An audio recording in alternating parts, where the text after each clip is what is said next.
So ఈ సందర్భంలో ఈ ఆళ్ళ సాంబయ్య ఇతనికి మైండ్ని, ఇతను ఉంటే మనకు ఎటువంటి పరిస్థితుల్లో ఇతనికి మైండ్లో ఏముంది, తన భవిష్యత్తు కానీ తన మేనల్లుడు భవిష్యత్తు కానీ ఎట్టి పరిస్థితుల్లో ఇతను వీరై ఉంటే ఎటువంటి పరిస్థితుల్లో మంచి భవిష్యత్తు ఉండదు. అలాగే కొన్ని ఊహాగానాలు ఏంటంటే రాబోయే రోజుల్లో వీరయ్య చౌదరి మంచిగా పనిచేశాడు కాబట్టి అతనికి నామినేటెడ్ పోస్ట్ ఏదన్నా రావచ్చు అన్నటువంటి పుకార్లు షికార్లు చేస్తున్న సందర్భంలో ఇతనికి మరలా అటువంటి పదవి వస్తే ఇంక ఎట్టి పరిస్థితుల్లో ఇతను అడ్డుకునే పరిస్థితి ఉండదు మనకని చెప్పి సాంబయ్యకి ఇతన్ని ఉంచకూడదు, భౌతికంగా ఇతను నిర్మూలించాలనేసి ఒక స్ట్రాంగ్గా ఒక డెసిషన్ తీసుకున్నాడు. అదే సందర్భంలో ఇతను కొంతమంది వ్యక్తులు ఏం చెప్పారంటే ఎట్టి పరిస్థితుల్లో కొన్ని రోజుల తర్వాత పోస్ట్ వస్తే వీరయ్య మిమ్మల్ని అందరినీ కొట్టిస్తాడు, మిమ్మల్ని అందరిని అవమానపరుస్తాడు అనేసి ఎవరో ఇతనికి ఒక గాలిమాట చెప్తే దాన్ని పట్టుకొని ఇంకా అవమానం కూడా జరుగుతుంది. ఇంకా మనం అవమానం జరిగితే ఇంకా నేను ఉండటము మా అల్లుడికి కానీ మా వర్గం అంతా కూడా ఇంకా ఇక్కడ వేస్ట్ అనేసి ఒక మానసికమైనటువంటి ప్రిపేర్ అయిపోయాడు. అతను మెంటల్గా ప్రిపేర్ అయ్యి ఇతన్ని చంపేయాలని చెప్పి ఫస్ట్ వినోద్కి ఒక ప్రపోజల్ పెట్టాడు, ఇతన్ని ఈ విధంగా చంపేయాలి. ఎందుకంటే అతను ఆల్రెడీ రౌడీ షీటర్స్ని అలాగే అరేంజ్ చేసినటువంటి బ్యాక్గ్రౌండ్ ఉంది కాబట్టి అతని సహాయము అతని చెవిలో వేయడం జరిగింది. అతను కూడా కొంత ఆలోచించాడు. ఈ లోపల నువ్వు అడిగి కనుక్కో అని చెప్తే ఈ వినోద్ అందరిని అడగడం స్టార్ట్ చేశాడు, వీరయ్య ఎలాంటి వాడు అని. ఆ మొత్తం ఈ యొక్క సిద్ధాంత వర్గం వాళ్ళే ఇతనికి తారసపడటంతో వీరయ్య మీద కొంత బ్యాడ్గా చెప్పడం జరిగింది, అతను ఇలా అడ్డపడుతున్నాడు, ఇలా చేస్తున్నాడు, అలా చేస్తున్నాడు అనేసి. సో అప్పుడు ఒక ఆలోచన వినోద్కి, అరే ఇతను పూర్తిగా నన్ను ఇబ్బంది పెట్టాడు అలాగే అందరిని ఇబ్బంది పెడుతున్నాడు అని చెప్పి ఇతను కూడా మెంటల్గా కొన్ని రోజుల తర్వాత ఒక ఫిక్స్ అయ్యాడు, ఇతన్ని ఏదో ఒక విధంగా నిర్మూలించాలి, భౌతికంగా చంపేసేయాలన్నటువంటి ఆలోచన అతనికి వచ్చింది.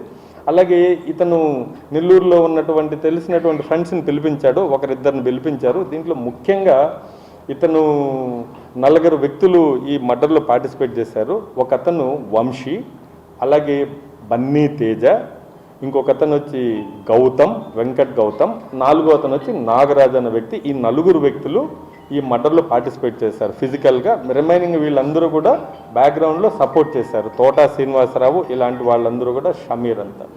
ఈ సందర్భంలో నెల్లూరు నుంచి హైదరాబాద్ నుంచి కొంతమందిని ఫ్రెండ్స్ని పిలిపించి ఇక్కడికి పని ఉందని చెప్పి పిలిపించి మర్డర్ అంటేనే వాళ్ళు మేము చేయమెట్ట పనులు అని చెప్పి కొంతమంది వెళ్ళిపోయారు. 1-2 సార్లు జరిగింది.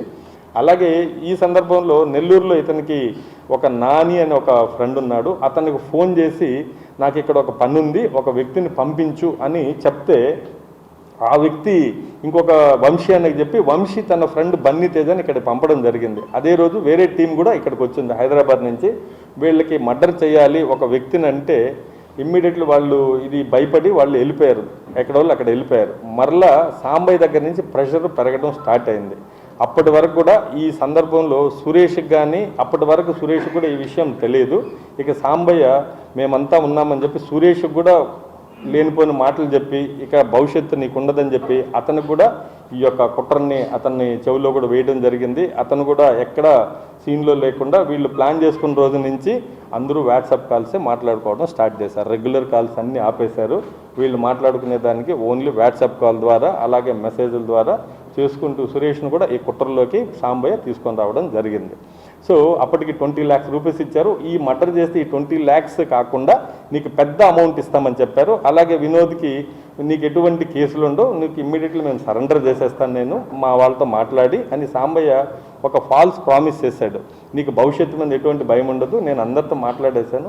అతనికి ఉన్నటువంటి పరిచయాల దృష్ట్యా వాళ్ళ టీంకు ఉన్నటువంటి పరిచయాల దృష్ట్యా వినోద్ గారు నమ్మి వీడి ఇంకొక టీంని ఎంగేజ్ చేయడం జరిగింది, ఆ నెల్లూరు టీంని. నెల్లూరు టీంలో కూడా ఇతనికి నాని అనే ఫ్రెండ్ ఉంటే అతని ద్వారా బన్నీని పిలిపించాడు, అతను రాలేదు. చివరికి వీళ్ళ మామైనటువంటి కిరణ్ని ఎంగేజ్ చేసి హైదరాబాద్ నుండి పిలిపించి ఒక హోటల్లో వీళ్ళ కొంతమందిని పిలిపించి రూమ్స్ పెట్టించి వాళ్ళని రూమ్స్లోంచి బయట రాకుండా ఎవరో ఎక్స్పోజ్ కాకుండా వాళ్ళకి భోజనాలు ఇవన్నీ కూడా సప్లై చేయడం వినోద్ చేస్తూ ఉండేవాడు. కొన్నిసార్లు రోజుకి 3,000 డబ్బులు ఇచ్చి అలాగే వాళ్ళ ఖర్చులకి పెడుతూ వాళ్ళకి భోజనాలు అవి సప్లై చేస్తున్నారు. వాళ్ళ మధ్యలో కొన్నిసార్లు వెళ్ళిపోవడం మరలా రావడం, అలాగే పేయింగ్ గెస్ట్ హాస్టల్లో వీళ్ళని పెట్టడం, ఇలా ఇతను మారుస్తున్న సందర్భంలో చివరగా వీళ్ళు ఏప్రిల్లో కొంత ప్రెషర్ పెరిగింది పైన నుంచి, ఇంకా ఏం జరగలేదు, మర్డర్ జరగలేదని సాంబయ్య కూడా 2-3 సార్లు వీళ్ళు రావడం చూసి వెళ్ళిపోయారు. సో 3-4 సార్లు రావటం, వాళ్ళు ఎవరు చేయనని చెప్పి వెళ్ళిపోవడంతో వీడు ఇంకా జరగదేమో అన్నటువంటి భయంతో వినోద్, భయం ఏంటంటే ఒక్కసారి ఇది మనం ప్లాన్ చేసాం, ఇప్పుడు కానీ ఇది రివీల్ అయిందంటే వేరే చౌదరికి ఇంకా మనల్ని బతకనివ్వరు, కేసులు వేసి అందరినీ జైలు పంపిస్తారని చెప్పి ఇతను స్ట్రాంగ్గా డిసిషన్ తీసుకోవడం. అలాగే సాంబయ్య ఇంకా జరగలేదేంటి, ఇంకా మర్డర్ మీద ఎందుకు నువ్వు చేయలేదనేసి ఇతను కలిసి మాట్లాడడం ఇవన్నీ జరిగింది. చివరిగా మధ్యలో ఒకసారి వీళ్ళందరూ ఒకసారి ఎక్కడో యాక్సిడెంటల్గా సాంబయ్య అలాగే వినోద్, దేవేంద్రనాథ్ వీళ్ళు కలవడం జరిగింది.